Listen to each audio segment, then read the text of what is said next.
आज जो कहानी हम आपको बताएंगे वो ऐसे शख्स की कहानी है जो बहुत से बच्चों की उम्मीद बन गए और जिनकी लाइफ की स्टोरी किसी को भी इंस्पायर करने का दम रखती है। ये कहानी है वीके बंसल सर की। इनका नाम हर वो बच्चा जानता होगा जो जेईई और आईआईटी का सपना रखते हैं। एक छोटे से शहर का लड़का जिसने भारत के एजुकेशन इंडस्ट्री में रिवॉल्यूशन ला दिया। Mister VK Bansal, founder of Bansal classes. तो चलिए शुरू करते हैं आज की इंस्पायरिंग स्टोरी।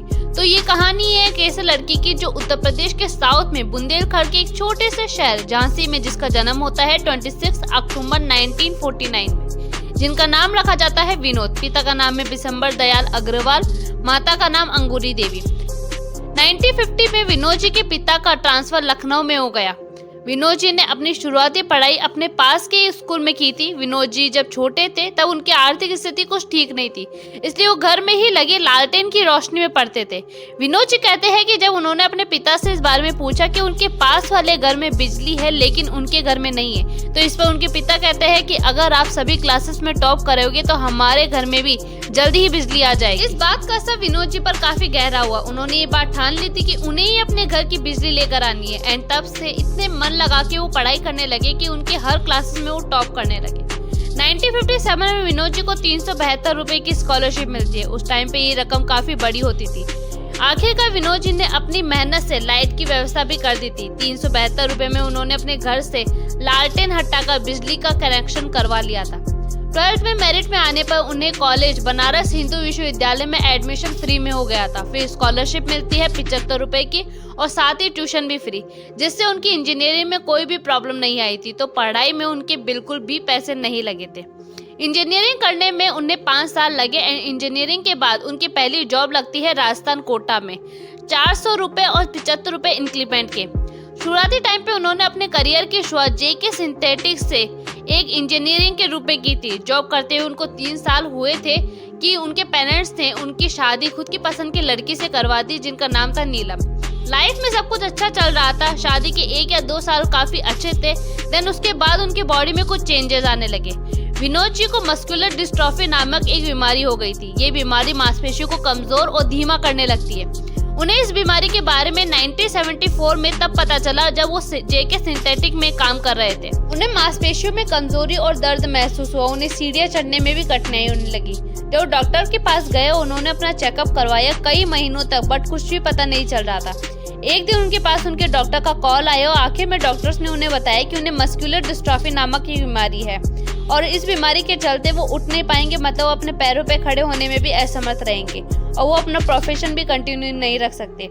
ये दिन उनके लिए काफी भयानक था जब उन्हें ये बात पता चली।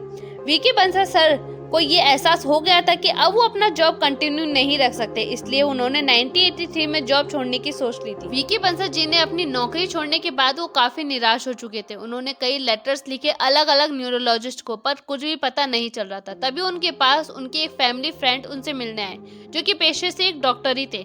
वीके बंसल जी की हालत देखकर उन्होंने उनको घर पर ही बच्चों को पढ़ाने की सलाह दी। उन्होंने कहा कि ये आपके लिए काफी अच्छा होगा, वरना आपका टाइम पास करना काफी मुश्किल हो जाएगा।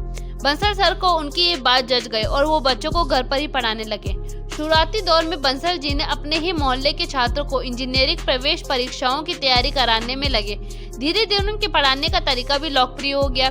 देन कुछ टाइम बाद में उनके पढ़ाए हुए स्टूडेंट को सफलता मिलती है, तो ये बात आग की तरह फैल जाती है कि वीके बंसल के पढ़ाए हुए स्टूडेंट को सफलता मिली है। और इसके बाद क्या था, स्टूडेंट की संख्या धीरे धीरे बढ़ने लगती है और इससे प्रेरित होकर 1983 में बंसल जी ने पूरी तरह से शिक्षण कार्य को ही अपना करियर बना लिया और उन्होंने कोटा में अपना एक इंस्टीट्यूट खोल लिया और ऐसे ही बंसल क्लासेस की स्थापना हुई। बंसल सर का पढ़ाने का तरीका काफी प्रभावशाली और प्रेरणादायक था। उनकी कक्षाओं में गीत और प्रेरणादायक कहानियां भी शामिल होती थी, जिससे स्टूडेंट काफी अट्रैक्ट होते थे। वीके बंसल जी बताते हैं कि जब मुझे हार्ट अटैक आया तो ऑपरेशन से होश में आने के तुरंत बाद मैं अपनी क्लास लेना चाहता था, क्योंकि मुझे अपने प्रोफेशन से काफी लगाव हो गया था।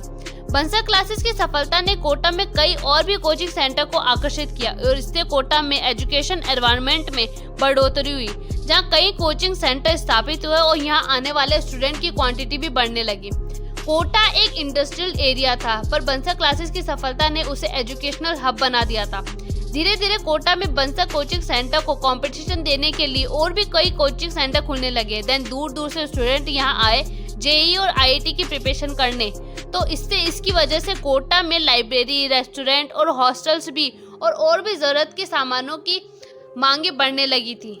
वीके बंसल सर और उनके द्वारा स्थापित बंसल क्लासेस ने कोटा को भारत का प्रमुख एजुकेशनल सेंटर बनाने में इम्पोर्टेंट रोल प्ले किया है।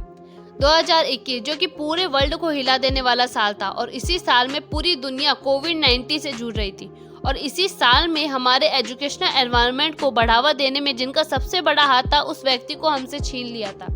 3 मई 2021 को वीके बंसल सर का निधन हो गया, जिनमें उनकी बीमारी मस्कुलर डिस्ट्रॉफी और कोविड-19 से होने वाली तकलीफें वजह रही। वीके बंसल सर के हौसले को हम हमेशा याद रखेंगे, जिन्होंने एजुकेशन को बढ़ावा दिया। तो ये थी वीके बंसल अग्रवाल की स्टोरी। आपको ये स्टोरी कैसी लगी? अगर आपको अच्छी लगी हो तो प्लीज़ लाइक कीजिएगा, कमेंट करके ज़रूर बताइएगा और वीडियो पर अगर नए हैं तो प्लीज़ सब्सक्राइब ज़रूर कर लीजिएगा, बिकॉज ऐसी वीडियोस हम आपके लिए लाते रहेंगे। Thank you so much for watching this video. Thank you, bye.